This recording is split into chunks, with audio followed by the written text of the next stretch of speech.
Bem-vindos a mais este apontamento da Casa Tarot de Lisboa, e hoje tenho o grande prazer de ter comigo o Constantino Riema, que é a pessoa que está à frente do Clube Tarot, que foi o criador do Clube Tarot. Estar nesse intercâmbio com você, inclusive, porque senti muita correspondência entre o seu esforço na casa de tarô e aquilo que eu tenho procurado fazer com o clube do tarô. Até essa ressonância de designações nós temos. O Clube do Tarô é um site que não estava nos meus projetos de trabalho com símbolos, tarô, mas organizava cursos de tarô. Desde os primeiros cursos que eu desenvolvi, convidava tarólogos, pessoas com experiência aqui em São Paulo, que pudessem participar do evento. Foi assim um tipo de palestras sucessivas, 22, convidando tarólogos conhecidos aqui na cidade de São Paulo, onde eu moro. E essa disposição, às vezes com mais ou menos participantes, mesmo dando cursos sozinho, essa disposição de partilha existiu. E há uns 5 anos atrás, foi em 2005, quase 10 anos, eu retomei um seminário longo, de 22 encontros, um por semana, tentando dividir tempo entre eu e o convidado. Então sempre tem um ponto de vista que cada um tem sobre cada arcano. Eu achava importante essa apresentação, essa confrontação de dois olhares para o mesmo símbolo. As pessoas envolvidas, quem estava falando, sempre ficava tão animado, tão envolvido na troca, que não sobrava tempo para mim. Aí eu assumi. Propus, então, continuar essa programação só com convidados. Quando chegou ao fim, achei uma pena desperdiçar esse material e não partilhar com um número maior de pessoas. Resolvi aí, sim, montar um site. Agora, a escolha do nome, não queria nada que fosse pretensioso, mas desse essa informação, esse espírito de partilha, de encontro, de igualdade. É um espírito de convívio e de dádiva, é uma coisa muito bonita, não é? Eu interrompi-o aqui porque acho tão importante, tão rico esse espírito, porque o Clube Tarot não nasce para fazer dinheiro, para ser um negócio, nasce porque há um espírito de partilha, de convivência, de sabedoria que está a ser partilhado, não é? Propósito, a pretensão de que fosse um local para reunir conteúdo sério. Porque eu vejo pessoas que colaboram com o Clube Tarot que se honram de pertencer a este projeto, não é? O que me parece particularmente bonito, quer dizer, esta sensação de pertença e de honra, não é?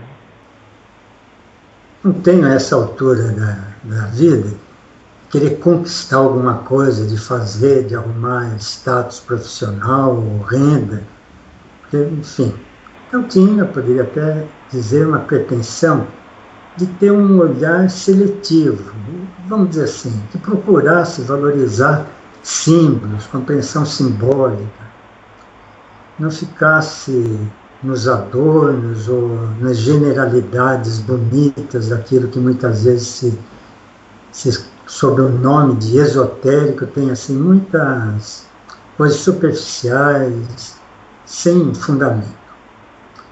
Então, quer dizer, inicialmente eu procuro ainda manter, porque é o meu interesse, essa busca de uma consistência da compreensão simbólica, não só do tarô, mas de outras linguagens.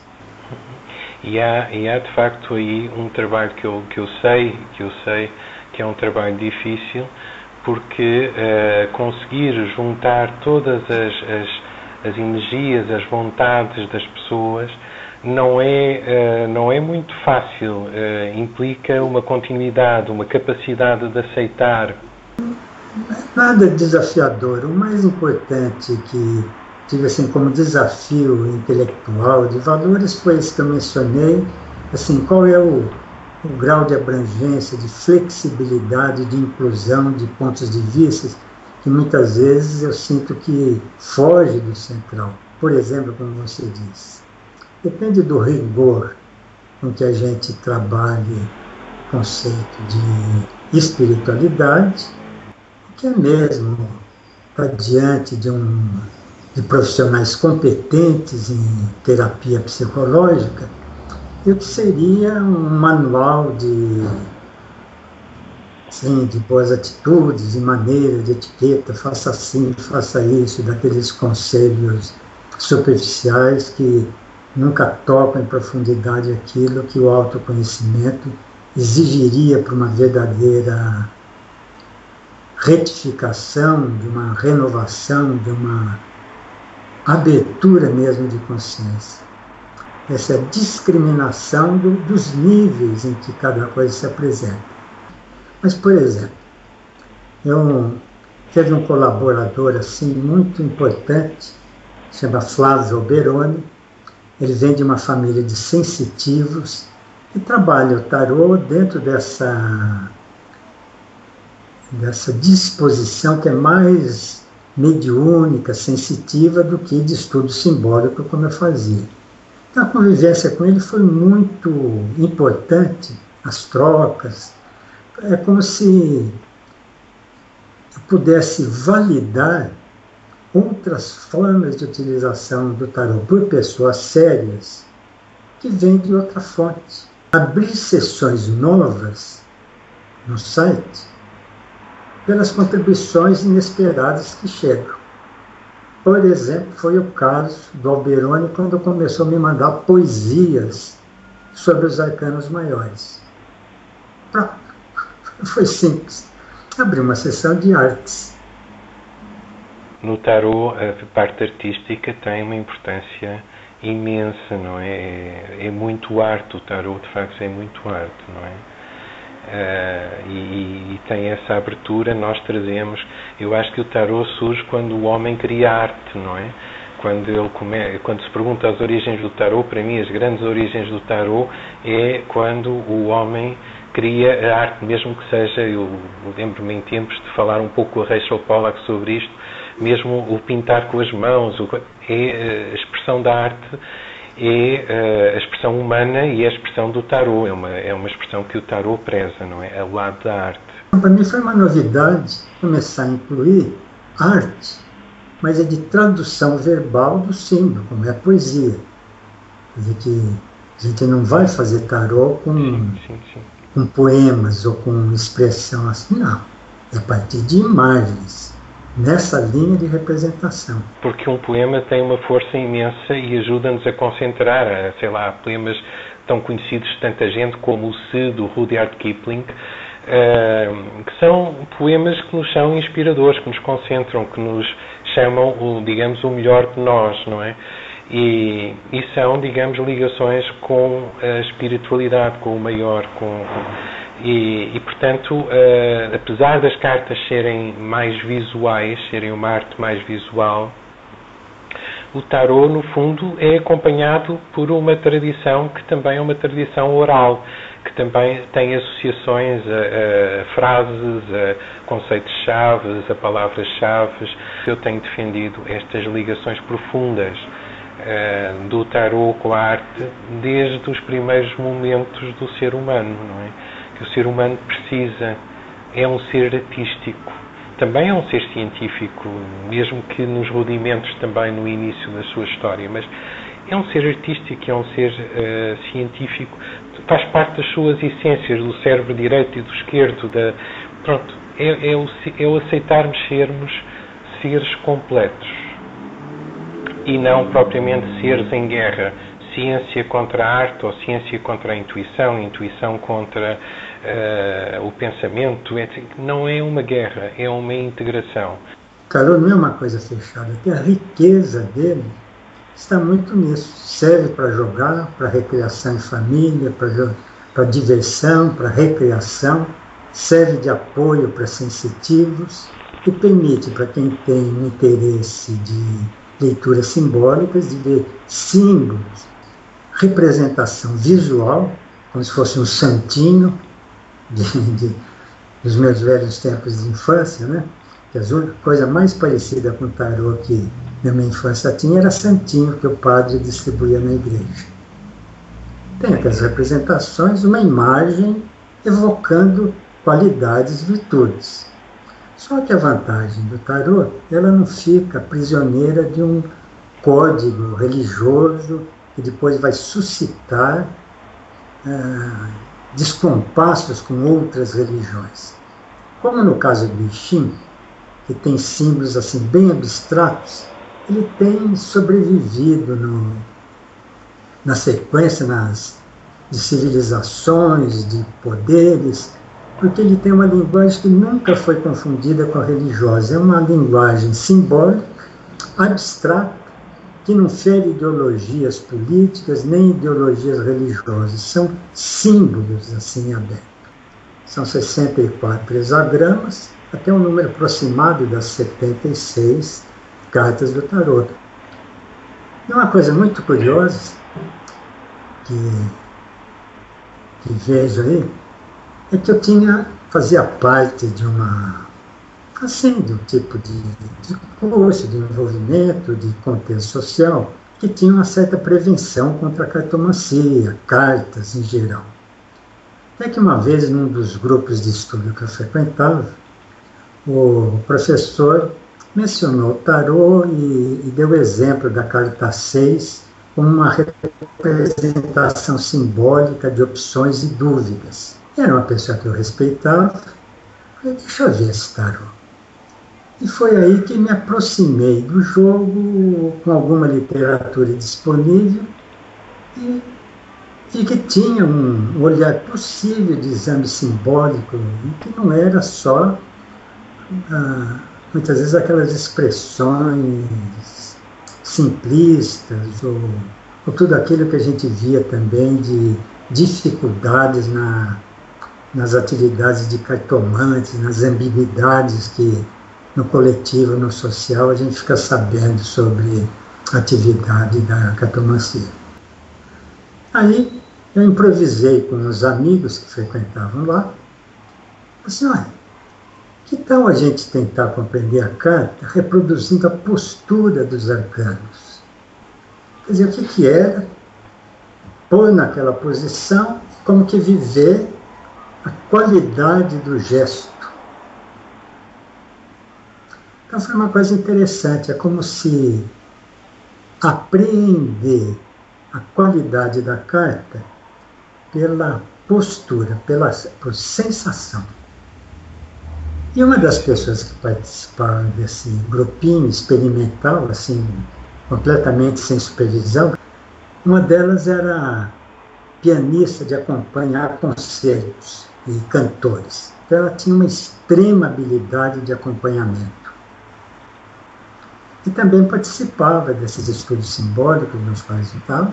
E ela também era uma das pessoas que dava um suporte de som, de música para os trabalhos assim, de movimentos e danças. E ela topou participar desse grupinho experimental. Então todos nós assumimos, fiz umas ampliações de cada arcano maior dos tipos clássicos, assim, daqueles de Marcélia para trás, punha, a gente ficava alguns minutos como em meditação naquela posição, e depois a gente punha em movimento, a partir do que tinha sobrado de qualidade, a gente punha em movimento. E o grupo começava cada um de um jeito, era assim, como se ganhasse um contexto, um conjunto, e aí a Neide Celeste, que era esse o nome dela, começava a improvisar um som e punha um som para sustentar aquela impressão que vinha do coletivo. E assim, meu primeiro contato com o tarô, que não foi pela macia, foi por esse lado simbólico, por essa experimentação de fazer uma ponte com posturas, movimento e a percepção por sensação. Sabe uma coisa, já que você envolve também a astrologia, eu acho que a apreensão simbólica por sensação, ela tem muito a ver com ênfase no elemento terra. Isso é o agarrarmos e sentirmos as coisas. Aliás, eu costumo dizer que uma maneira interessante também de percebermos os nossos projetos é lembrarmos que no tarô, por exemplo, e no tarô não só, claro, existem estes 4 elementos e nós podemos medir a nossa energia sabendo se temos aquele e aquele, portanto os 4 elementos, o fogo, a energia, o amor da água, a capacidade de planear, de pensar do ar, e depois, naturalmente, a terra, o chão, a sustentabilidade. Será que as coisas afinal têm sustentabilidade, não é? E isso é uma das maneiras muito interessantes de avaliarmos se um projeto vai avançar. Porque se temos uma boa ideia, mas não há sustentabilidade, ou não há vontade e uma certa paixão que nos faz arrancar, ou um gosto que nos faz fluir ao longo do tempo, as coisas poderão tender a morrer. Estamos a ver que com 78 cartas conseguimos transformá-las, fazer aqui uma grande magia, algo que eu gosto de chamar mágico, porque é uma palavra que me agrada particularmente. Conseguimos chegar ao mundo, aos outros, ao universo humano, ao universo maior. E agora, o que é que será o Clube do Tarot? Uma das coisas que eu acho já interessantes é podermos estar aqui em 2 continentes diferentes, prontos, longe, mas não longe no coração. E hoje o que as tecnologias que dão tantos problemas e tantas confusões às vezes para as pormos a funcionar têm de bom, de grandioso, é facilitarem-nos esta comunicação, não é? Que é uma comunicação que nos mostra a grande proximidade humana que todos nós vamos tendo pelos vários continentes. Então, o que é que vamos esperar do Clube de Tarot nos próximos tempos e se calhar a longo prazo também? Eu acredito que a aspiração mesmo é de continuar aberto às novidades, a tudo aquilo que pode enriquecer mesmo o nosso contato aqui, alguma coisa que pode estabelecer uma parceria, um intercâmbio, ânimos mútuos, né, para criar coragem, força para ir tocando as coisas, também veio inesperadamente. Então, eu tenho a impressão que essa abertura para incluindo tudo aquilo que surge como sugestão, vai bem. E é por isso que as sugestões, que se não forem agora, você no futuro oferecer, serão bem-vindas. Este desafio fica de percebermos melhor esta necessidade de juntarmos energias e este trabalharmos conjuntamente. E também fica, portanto, aqui não só esse desafio, mas entre nós, eu penso que já começámos aqui uma ligação que acredito que vai energizar tanto a Casa de Tarot, sem dúvida, falo por mim, sinto que já esta conversa, esta energia é uma excelente forma de trazer alguma vontade e intenção, e depois acredito que a colaboração vai trazer também possibilidades de transformarmos isto em algo mais, não é? Em algo mais prático também, em manifesto, que é um grande desafio humano, é também transformar amor, vontade em algo manifesto, que é muito os ouros, que são tão malfadados também. Algumas pessoas entendem-nos só como as questões do dinheiro, o valor do dinheiro, e nem tudo é dinheiro, e para outros é tudo dinheiro, mas não, precisamos manifestar. Às vezes as pessoas que gostam de nós têm que o manifestar colaborando também de uma forma prática, física, connosco. Fica um desafio a esse desafio às pessoas também, que aqui o Constantino também começou a colocar, que é este colaborem connosco também de uma forma prática, se calhar através até, porque não, das doações, não é? Que o Tarot aceita, que a Casa de Tarot também aceita, através de outras formas de colaboração, de participação, de troca, que possam viabilizar projetos que precisam de nutrição. E a nutrição, cá está também no naipe dos ouros, no naipe da manifestação. Achei muito interessante. Você mencionou o naipe de ouros, mencionou a carta do diabo, mas são dois assuntos, cada um deles daria para uma troca, para intercâmbio assim, mais. Não só assim, mas é como o seu mesmo projeto de reunir diferentes versões, visões dessas casas. Eu acho muito interessante quando a gente pode, nós não tratamos diretamente disso, mas de poder mesmo pegar esses temas e falar das diferentes experiências, impressões de leitura desse símbolo, à medida que foi colocado em prática. No caso do diabo, uma coisa é o aspecto conceitual, e outras coisas, como eu vi essa carta traduzindo situações práticas. Quer dizer, quantas situações práticas, na hora de ser traduzida pelo tarô, surpreendentemente, eram traduzidas pela carta do diabo. Significa o quê? Que outras ilações simbólicas a gente poderia considerar. E vai por aí afora. Com relação ao naipe de ouros, eu entendo perfeitamente o que você está falando.